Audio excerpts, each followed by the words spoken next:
오늘 함께 은혜 나누실 말씀 마가복음 12장 38절로 44절까지 말씀입니다. 마가복음 12장 38절에서 44절 말씀 우리 같이 한 목소리로 합독하시겠습니다. 예수께서 가르치실 때에 이르시되 긴 옷을 입고 다니는 것과 시장에서 문안받는 것과 회당의 높은 자리와 잔치의 윗자리를 원하는 서기관들을 삼가라. 그들은 과부의 가산을 삼키며 외식으로 길게 기도하는 자니 그 받는 판결이 더욱 중하리라 하시니라. 예수께서 헌금함을 대하여 앉으사 무리가 어떻게 헌금함에 돈 넣는가를 보실세. 여러 부자는 많이 넣는데 한 가난한 과부는 와서 2렙돈 곧 한 고드란트를 넣는지라. 예수께서 제자들을 불러다가 이르시되 내가 진실로 너희에게 이르노니 이 가난한 과부는 헌금함에 넣는 모든 사람보다 많이 넣었도다. 그들은 다 그 풍족한 중에서 넣었거니와 이 과부는 그 가난한 중에서 자기의 모든 소유 곧 생활비 전부를 넣었느니라 하시니라. 아멘. 오늘 함께 봉독한 마가복음 12장 38절로 44절의 말씀을 가지고 온 마음과 정성을 다해 이와 같은 제목으로 함께 말씀의 은혜를 나누겠습니다.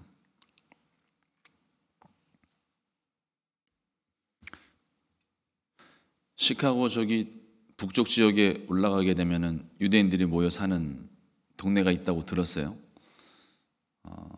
벌써 한 7년 전쯤 되는데 시카고에 잠깐 들릴 일이 있어서 그때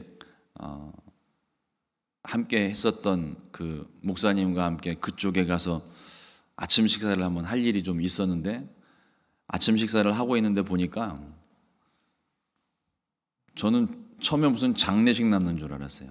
시꺼먼 외투를 입은 사람들이 검은 모자를 쓰고 그렇게 사람들이 이렇게 아침에 왔다 갔다 하는 그런 모습들을 보면서 그러니까 설명을 듣지 않아도 저 사람들 유대인들이구나라는 걸 금방 알겠더라고요.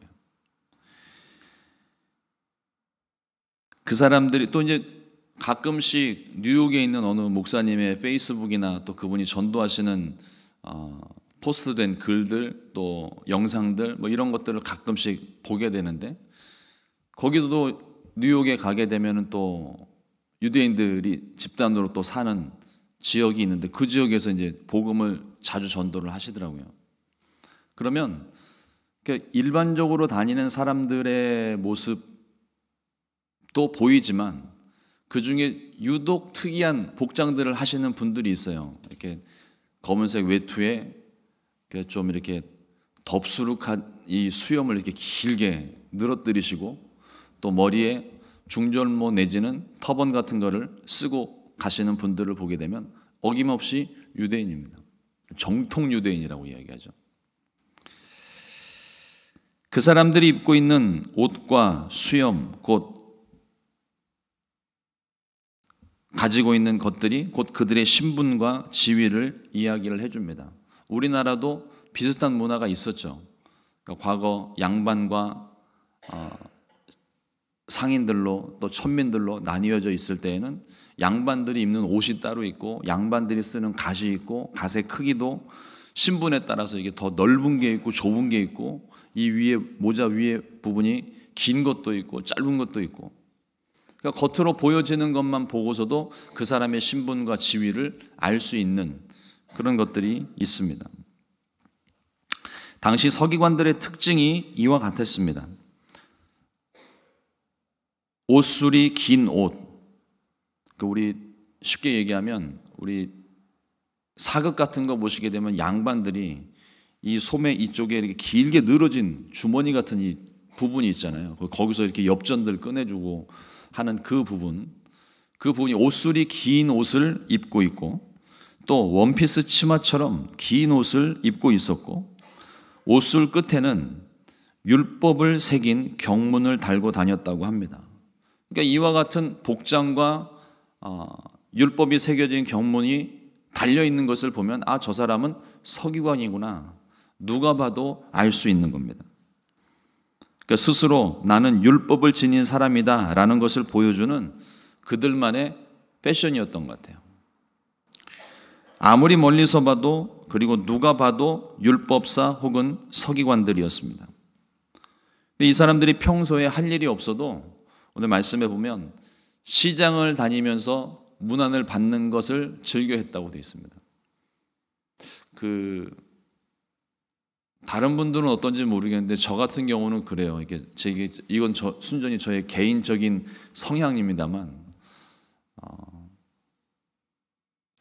과거에 살았던 곳, 그 다음에 과거에 알고 있었던 사람들을 만나고 찾아가서 인사 나누는 걸 좋아해요. 사람도 물론 좋아하는 거지만 그때 그 분위기에 가면 이렇게 저를 알아봐주는 사람이 있으니까 그걸 즐기는 것 같아요. 이 사람들이 그런 사람이고 이 사람 같은 사람이 접니다. 사람이 그렇잖아요. 어느 지역에 갔는데 누가 나를 알아봐 주면 기분이 좋아지잖아요. 미국에 와서 한 3년 정도 지났을 때쯤이었던 것 같아요. 그때 저희 지방에서 어느 지역에 이제 일이 있어서 그 당시 이제 총재 되시는 이영호 목사님이 오셔가지고 같이 수행을 다니면서 한 지역을 방문을 한 일이 있었는데, 달라스 지역에서 한 3시간 반 정도 떨어진 거리였었어요. 근데 거기를 가서 앉아서 예배를 드리고 있는데 앞에서 찬양하는 팀이, 젊은 찬양팀들이 이렇게 나와서 찬양하는데 너무 감동이 되더라고요. 젊은이들이 그렇게 교회에 열심을 가지고 있는 모습을 보는 것만으로도 가슴이, 그때만 하더라도 제가 아직 40인 정도밖에 되지 않았던 그때였었으니까 막 심장이 뛰는 거죠. 그때 그 어린아이 학생들과 함께 예배드리고 했던 그런 기억이 아직 몸에 남아 있어서 막 좋았는데, 그 중에 한 자매를 이렇게 보는데 어디선가 분명히 본 얼굴인 거예요. 봤는데 어디서 봤지 계속 예배 시간 내도록 그 생각하고 있다가 은혜는 하나도 못 받고 그거 생각하느냐고. 그러고서는 예배 마치고 식사를 하러 식당에 딱 들어갔는데 밥을 먹고 있는데 아까 그 자매가 저한테 오더니 혹시 김요한 목사님 아니시냐고 물어보는 거예요. 제가 깜짝 놀라가지고 나를 어떻게 아냐고. 안 그래도 나도 자매가 얼굴이 낯이 익었는데 우리 어디서 봤냐고 그랬더니 갑자기 호칭이 목사님에서 선생님으로 바뀌는 거예요. 선생님 저예요 저. 그러면서 얘기를 하는데 제가 초등학교 4학년 애들 성가대 지휘를 한 적이 있었거든요. 그때 그 학생 중에 하나였더라고요. 이 친구가 유학을 와서 어떻게 하다 보니까 그 지역까지 오게 됐고 거기서 부탁을 받고 찬양을 맡아서 했는데 하필 그 자리에 제가 온 거죠. 그러니까 많은 목사님들이 계시는데 이 친구가 저를 보고 갑자기 눈물을 터뜨린 거예요. 그래서 막 울면서 막 이렇게 저기 하니까 옆에 계신 목사님들이 이상한 눈초리로 쳐다보는 거예요. 생판 알지도 못하는 젊은 여자애가 와가지고 제 앞에서 막 울면서 흑흑거리면서 막 꺼이꺼이 그러고 있으니까 목사님 젊으셨을 때 도대체 무슨 짓을 하신 거냐고 저한테 묻더라고요. 그래서 아무 짓도 안 했다고. 너무 반가운 마음에 서로 이렇게 인사를 나누고 나중에 달라스에 올라와서도 또 한 번 더 남자친구랑 또 놀러 왔길래 식사 한번 사주고 그렇게 했었는데, 어느 지역에 갔을 때 아무도 모르는 곳인데 거기서 누가 나를 아는 척을 해주면 그렇게 반갑잖아요. 근데 그거는 그냥 단순하게 반가운 마음인데 이 서기관들은 그걸 즐기는 사람이에요. 일부러 인사받기 위해서, 일부러 사람들이 나에 대해서 아는 척하는 것을 즐기려고 이 지금 서기관들의 대표적인 특징적인 옷을 입고 시장 바닥을 어슬렁 살 것도 없으면서 계속 돌아다니는 거예요. 인사받기 위해서. 전적으로 이들의 모든 행동과 옷차림과 말하는 모든 것들이 대체로 사람들을 의식해서 자신의 명예와 지위를, 신분을 드러내기 위한 모습을 하고 있습니다. 그리고 또 어떤 잔치 자리에 또 어떤 모임 같은 데 가게 되면 자리 싸움 그리고 눈치 싸움을 그렇게 했던 것 같습니다. 그러니까 자기가 어느 정도 위치가 되는데 서열 몇 번째면은 내가 내 자리가 어느 정도쯤이다라는 걸 대충 알고 그 자리에 가서 앉으려고 또 어떻게 하면 조금 더 높은 자리에 앉아서 좀 이렇게 인정받으려고 하는 그런 모습들이 이 서기관들에게 있었습니다. 그러다가 만일 자기가 생각하는 수준의 대접을 받지 못하면 아예 그 자리는 가지도 않고 대접받지 못할 것 같으면 아예 그 자리 끼지도 않고 갔는데 대접을 못 받으면 그냥 그 자리 박차고 나오고 하는 약간 제가 말씀을 묵상을 하면서 그 생각을 좀 많이 했어요. 약간 우리 조선시대 양반들의 기싸움, 권세싸움. 그래서 어떤 자리에 내가 이르지 못할 때는 내가 어떤 사람인 줄 알고 그러면서 옷자락 확 휘날리면서 이렇게 나가는 모습들이 있잖아요. 이 서기관들은 하나님의 말씀을 연구하고 기록하고 가르치는 일을 하는 사람들입니다. 근데 하나님 말씀에 남을 나보다 더 낮게 여기고 존중하고 가난한 자들과 고아들을 보살피는 일이 하나님의 공의라고 그들이 기록을 했고 그것을 가르쳤고 그걸 알고 있는 사람들이에요. 그럼에도 불구하고 사람을 높이기보다는 그 이전에 하나님을 높이기보다는 자신의 이름 알리기를 더 힘썼던 사람이고 사람들을 섬기고 대접을 하기보다는 사람들에게 대접받기를 더 원했던 사람이었습니다. 혹시 이 모습이 우리 그리스도인들의 모습은 아닌지 한번 주의 깊게 살펴야겠습니다. 어제 우리가 말씀을 나눈 것처럼 하나님을 사랑하고 이웃을 사랑하는 것이 모든 율법의 핵심 중의 핵심인 거예요. 마태복음 7장 12절 말씀에 그러므로 무엇이든지 남에게 대접을 받고자 하는 대로 너희도 남을 대접하라. 이것이 율법이요 선지자니라. 늘 이런 말씀 나눌 때마다 제가 주위에서 꼭 드리는 말씀이 뭐냐면 계산적인 순종이 되면 안 돼요. 그러니까 이 말씀도 내가 대접을 받기 위해서 그 사람을 대접하는 것이면 그건 대접이 아닌 거죠. 무엇인가를 얻기 위해서 내가 하는 것은 그거는 계산적인 순종이고 계산적인 행동들입니다. 얻으려고 하는 것이 아니라 말씀이 섬기라 하셨기 때문에 섬기는 거예요. 그와 같은 대접을 받지 못하더라도 내 마음에 상처가 되지 않는 거예요. 내가 정말 어떤 사람을 정성껏 대접을 하고 섬겼는데 그 사람이 나를 무시하거나 나를 외면하거나 이렇게 되면은 우리는 스스로 상처를 받아요. 그런 상처는 받지 마세요. 내가 누군가를 대접하고 섬겼던 것은 그 사람이 나를 대접해 주기를 원하는 마음으로 섬긴 것이 아니라 하나님 말씀이 섬기라고 하셨기 때문에 내가 섬기는 거예요. 근데 그 사람이 나에게 어떻게 대우를 하든지 그거는 내 할 바가 아닌 거죠. 대접을 하면 감사한 거고 그렇지 않으면 그냥 그 사람은 그런 사람이구나. 그 정도로 끝내야지 내가 대접을 했는데 네가 나한테 어떻게 그럴 수 있느니 배신자니 어쩌면 그러면서 혼자 상처를 받아요. 그런 상처는 받지 마십시오. 그냥 버리세요. 그런 상처는 버리세요. 안 받으셔도 돼요. 우리가 하나님 말씀에 순종하고 또 이웃을 사랑하는 이 모든 것들은요, 내가 그 사람에게 대접받고 인정받고 뭔가 얻을 것이 있어서 그 앞에서 굽신굽신거리고 비비는 게 아니에요.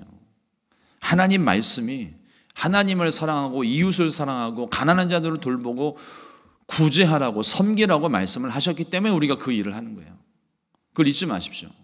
그걸 잊어버리는 순간 우리는 똑같이 이 서기관과 같은 자리에 오르게 되는 거예요. 어느 자리에 있든 누구를 만나든 하나님을 더 높이고 나보다 남을 더 높이고 섬겨야 할 줄로 믿습니다. 이 서기관들의 또 다른 특징 중에 하나가 거리에 서서 길게 기도하는 거예요. 거리에 서서 길게 기도하는 게, 그러니까 거리에 서서 기도하는 게 잘못된 거 아닙니다. 그게 잘못된 게 아니에요. 예수님 말씀을 보면요, 외식으로 기도한다고 말씀을 하셨습니다. 이 외식이라는 말이 겉과 속이 다르다는 거예요. 입으로는 청산유수처럼 거룩한 말들을 쏟아내고 막 사람들 앞에서 뭐 사람들이 보던 말던 나는 당신들과 상관없이 난 하나님 앞에 기도합니다 라는 것을 보여주지만 속마음은 그 사람들이 나를 알아봐 줬으면 하는 그 마음이 있다는 거죠. 여러분, 우리의 기도와 예배와 섬김은요, 전적으로 하나님을 위한 것이지, 이 대상이 하나님이지 사람들이 아니에요.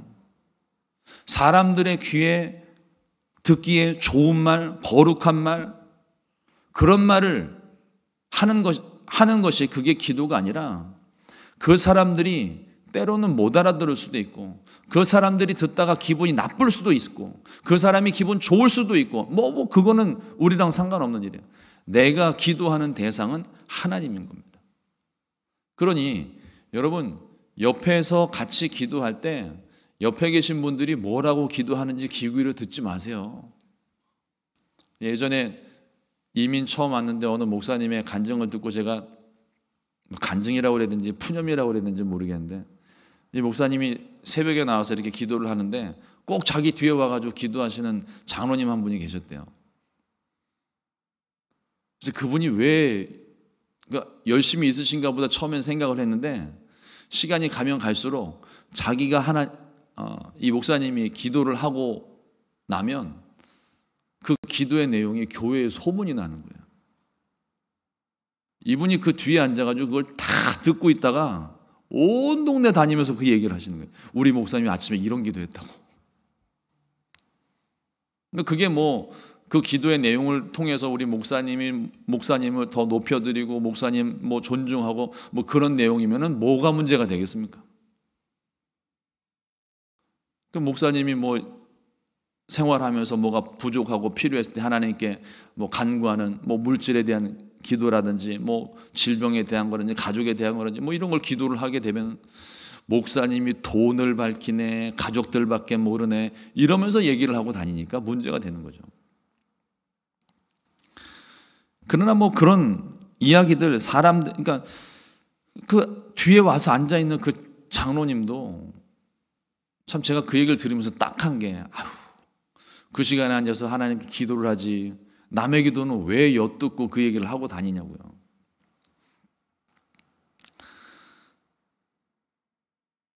그러니까 우리의 기도, 우리의 믿음의 대상은 오직 하나님뿐입니다. 사람들에게 보이기 위해, 사람들에게 들리기 위해 우리 기도와 신앙생활이 되면 안 되는 거예요. 갈라디아서 6장 7절로 8절 말씀에 스스로 속이지 말라. 하나님은 업신여김을 받지 아니하시나니 사람이 무엇으로 심든지 그대로 거두리라. 자기의 육체를 위하여 심는 자는 육체로부터 썩어질 것을 거두고 성령을 위하여 심는 자는 성령으로부터 영생을 거두리라.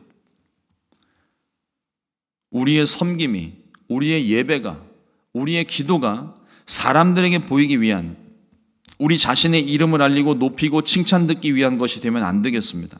온 마음과 정성을 다해 하나님을 사랑하고 섬기는 것이 돼야 할 줄로 믿습니다. 그러니까 옆에 사람들이 있건 없건 그냥 기도는 내가 하나님한테 하는 거예요. 다른 사람의 기도에 귀 기울일 필요도 없어요. 나도 내 기도하기 바빠 죽겠는데 남의 기도를 언제 듣고 있습니까?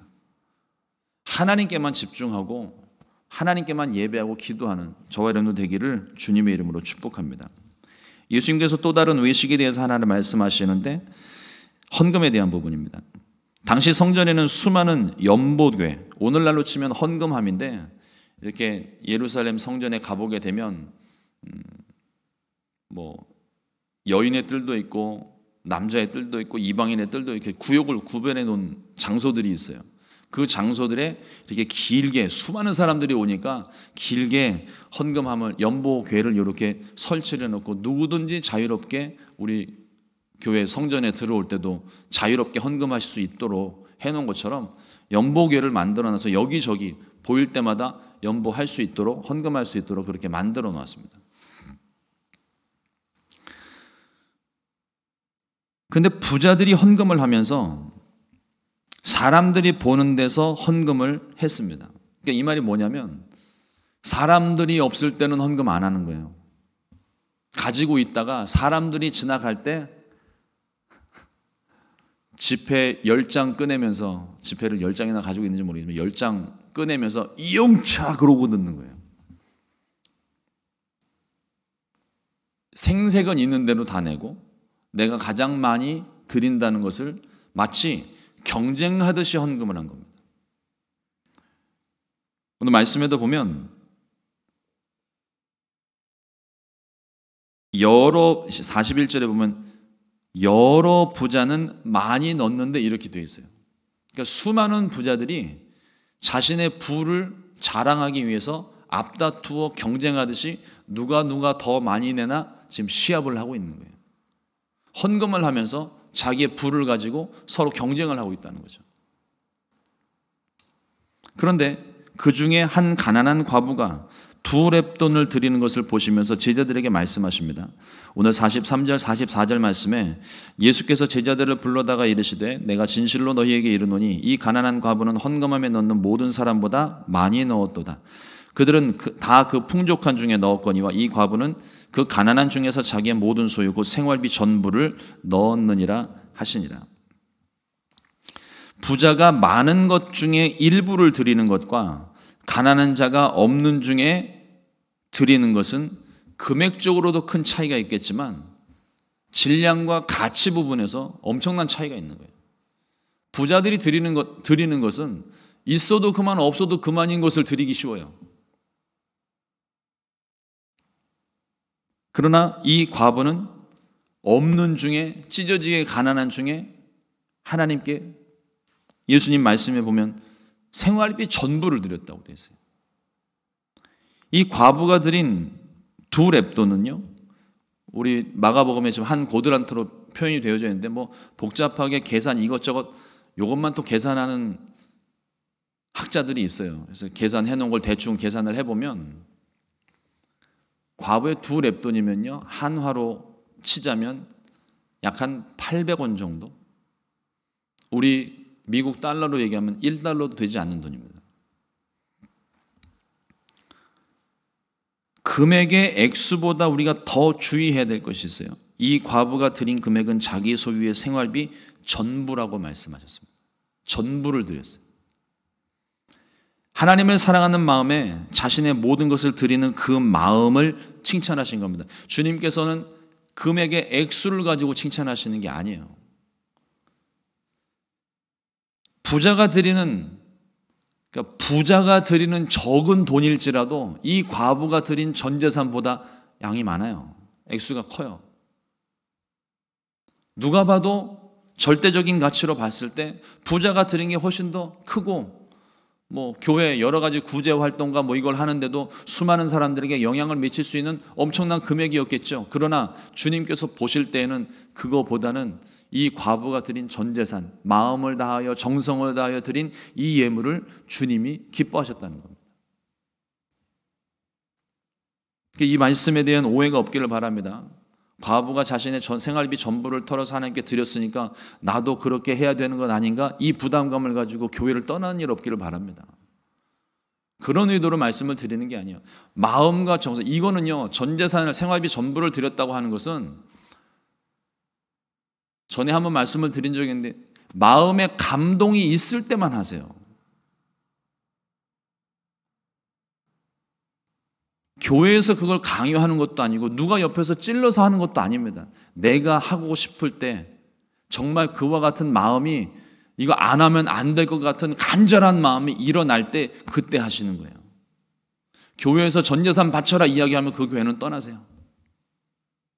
교회에서는 그렇게 말하지 않습니다. 이단들이나 그렇게 하는 거죠. 내 마음에 감동이 일어나서 내가 스스로 깨닫고 내가 이것을 하나님께 드려야 되겠다 하는 마음으로 하나님께 드리는 것이면 그 금액이 1달러면 어떻고 10달러면 어떻고 100달러, 1000달러, 뭐 10,000달러, 10만 달러 되면 어떻습니까? 금액을 보시는 게 아니라는 거예요. 주님이 마음을 보신다는 거죠. 주님께서 기뻐하신 것은 금액의 액수가 아니라 그 가치와 마음이 중요하게 생각하시는 겁니다. 사르밧 과부가 자신의 마지막 식량을 자신의 아들과 함께 마지막으로 먹고 죽으려고 했던 그 떡 한 조각과 기름을 엘리야에게 주었을 때, 대접했을 때 이 떡 한 조각은 자신의 전 재산일 뿐만 아니라 엄밀한 의미로 얘기하면 자신의 생명값이에요. 마지막 이거 먹고 죽으려고 했던 생명값입니다. 그런데 그것마저도 주의 종을 위하여 하나님 앞에 드렸을 때, 가뭄으로 모든 사람이 식량이 없어 줄이고 목말랐을 때 사르밧 과부는 가뭄이 끝날 때까지 가루가 떨어지지 않고 기름이 마르지 않는 축복을 받았습니다.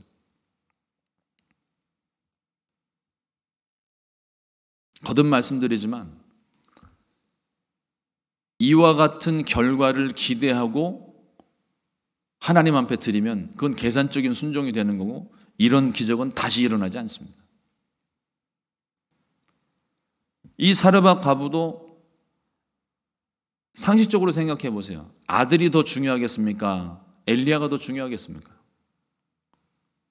아들이 더 중요할지 몰라요. 그런데 상황을 보면은요, 이거 오늘 이 한 끼 먹고 죽으나 안 먹고 죽으나 죽는 건 똑같은 거예요.